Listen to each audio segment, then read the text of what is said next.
আর এখন Bangladesh, India to Bangladesh, Bangladesh to India, এই যে ট্রানজিট, এটাকে ট্রানজিট বলা যায় না, এটা একটি করিডোর।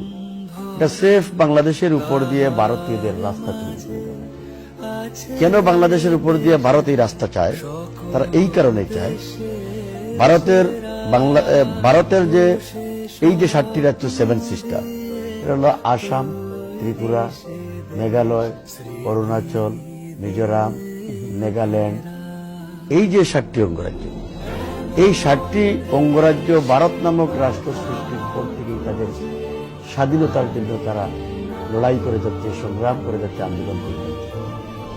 এবং এই স্বাধীনতাকামী 7টি অঙ্গরাজ্যকে দাবিয়ে রাখার জন্য, দমিয়ে রাখার জন্য ভারত দিল্লি থেকে শাসন করতে, তাদের ফুয়েল পাঠাতে, তাদের ত্রাণ, তাদের সামগ্রী পাঠাতে, তাদের সোলজার পাঠাতে, তাদের আর্মস অ্যামিউনিশন পাঠাতে 3 দিনের মতো সময় লাগে, দিল্লি টু 7 সিস্টার। আর যদি ভারতের বেনাপুল বর্ডার দিয়ে বাংলাদেশ হয়ে, ঢাকা হয়ে, আগরতলা হয়ে ত্রিপুরায় ঢুকে যায়, অথবা সিলেট হয়ে আসাম ঢুকে যায়, তাহলে তাদের 10 ঘন্টার মধ্যেই পশ্চিমবঙ্গ থেকে এখানে চলে আসতে পারে। এই কারণে তাদের ট্রানজিটের প্রয়োজন, তাদের রাস্তার প্রয়োজন, করিডোরের প্রয়োজন। প্রথমত করিডোরের প্রয়োজন, যে তাদের এই 7 সিস্টার স্বাধীনতাকামী এই 7 সিস্টারকে দাবি করে। দ্বিতীয়ত হলো যে বাংলাদেশের উপর দিয়ে যদি এই রাস্তাটা তৈরি হয়ে যায়, তাহলে পার্মানেন্টলি, চিরস্থায়ীভাবে বাংলাদেশ তাদের দাসত্বের শৃঙ্খলে বন্দী হয়ে যায় এবং বাংলাদেশটা একটা অকার্যকর রাষ্ট্র, একটি সিকিমের মতো, ভুটানের মতো একটি রাষ্ট্রে রূপান্তরিত হলো ইউপিসে। তো আর এখানে বাংলাদেশ নামক এই রাষ্ট্র একটি মুসলিম সংখ্যাগরিষ্ঠ রাষ্ট্র, একটি আজ্ঞাবহ রাষ্ট্রের রূপান্তরিত। এর পরবর্তীতে আমি যে কথাগুলো বলবো, যে বাংলাদেশের সাথে ভারতের ট্রানজিট চুক্তি হচ্ছে, সরকার বলছে ট্রানজিট, প্রধানমন্ত্রী শেখ হাসিনা বলছেন ট্রানজিট, তার মন্ত্রীরা বলছেন ট্রানজিট, আর জনগণ বলছে, বুদ্ধিজীবীরা বলছে, অপোজিশন বলছে যে ট্রানজিট না, এটা করিডোর, এটা রাস্তা। তারা যখন গোপন চুক্তি করে আসলেন, তখন যখন সাংবাদিকরা শেখ হাসিনাকে বিমানবন্দরের প্রশ্ন তিনি কোনো উত্তর দেন নাই এবং এটার ব্যাপারে তিনি জনগণের কাছে তুলে ধরেন, এবারে কোনো পাবলিকলি জনগণকে, দেশের জনগণকে জানতে দেওয়া হয়নি। এখন আমরা দেখতেছি যে ট্রানজিট হচ্ছে এবং এই ট্রানজিটের নামে যে করিডোর দেওয়া হচ্ছে, যে রাস্তা দেওয়া হচ্ছে, এই রাস্তা তৈরি করার সামর্থ্য বাংলাদেশের নাই।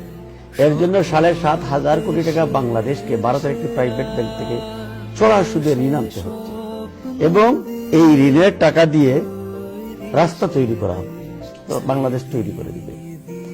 আবার এই ঋণের কন্ডিশনে ভারত যে কন্ডিশনটা দিয়েছে চুক্তিটাতে, তাদের টাকা দেওয়া ঋণে বলেছে যে এই রাস্তা তৈরি করতে, এই রাস্তার মাঝে যে সমস্ত ব্রিজ, কালভার্ট তৈরি হবে, এর জন্য সকল মেটেরিয়ালস ভারত থেকে কিনতে, আপনি পাথর বলেন, বালি বলেন, আপনি যা কিছু আছে, এবং ইঞ্জিনিয়ারিং এফোর্টস বলেন, সবকিছু 80% ভারত থেকে নিয়ে আসতে হবে, 20% বাংলাদেশ থেকে।